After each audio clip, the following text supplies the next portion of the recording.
So நம்மளோட important லெவல்னு நேற்று mark பண்ணதுன்னு சொல்லி பார்த்தீங்கன்னா நம்மளோட 25,850ங்கிறது நம்மளோட இம்பார்ட்டன்ட் லெவல். பிகாஸ் இதை கிராஸ் பண்ணால் நம்ம ஒரு டவுன் சைட் எக்ஸ்பெக்ட் பண்ணோம். அண்ட் டவுன் சைடில் ஒரு சப்போர்ட் சொல்லி பார்த்தீங்கன்னா நம்ம எடுத்துக்கிட்டது 25,700.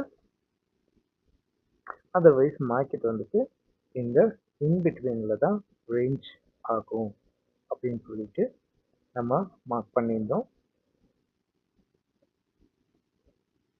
அண்ட் அப்சைட் வந்து பார்த்தீங்கன்னா நம்மளோட இம்பார்ட்டன்ட் லெவல் 26050. ஸோ இதை கிராஸ் மார்க்கெட் அப்சைட் பிரேக் பண்ணிச்சு அப்படின்னா நம்ம புல்லிஷ் மூவ் எக்ஸ்பெக்ட் பண்ணோம். ஸோ இதை கிராஸ் பண்ணால் புல்லிஷ் மூவ், இதுக்கு இன்சைடில் ரேஞ்சு, அண்ட் இதை டவுன் சைடு வந்துட்டு இங்கே சப்போர்ட் எடுக்க பாசிபிலிட்டிஸ் இருக்குது.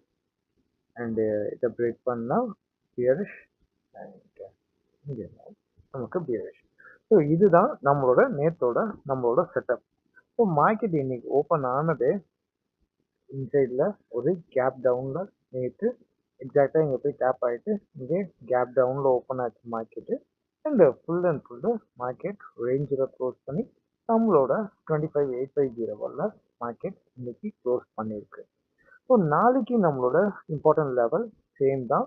25,850 பிரேக் பண்ணால் நம்ம ஒரு பியரிஷ் மூவ் எக்ஸ்பெக்ட் பண்ணலாம். அண்ட் டவுன் சைட் டேப் பண்ணுறதுக்குன்னா நமக்கு 25,720 and 700 major support line. And அதை பிரேக் பண்ணால் பியரிஷ் மூவ் எக்ஸ்பெக்ட் பண்ணலாம். அதர்வைஸ் மார்க்கெட் இங்கேருந்து ஒரு புல்லிஷ் மூவுக்கு ஒரு பாசிபிலிட்டிஸ் இருக்குது. இந்த ரேஞ்சுக்குள்ளே தான் மார்க்கெட் ஓப்பன் ஆச்சுன்னா ஒரு புல்லிஷ் மூவ் லைக் ஒரு ரேஞ்ச் இன்சைட் ரேஞ்சு. அண்ட் இதை பிரேக் பண்ணால் நம்ம இன்னொன்று புல்லிஷ் மூவ் எக்ஸ்பெக்ட் பண்ணலாம். இது நம்மளோட நாளைக்கான லெவல்.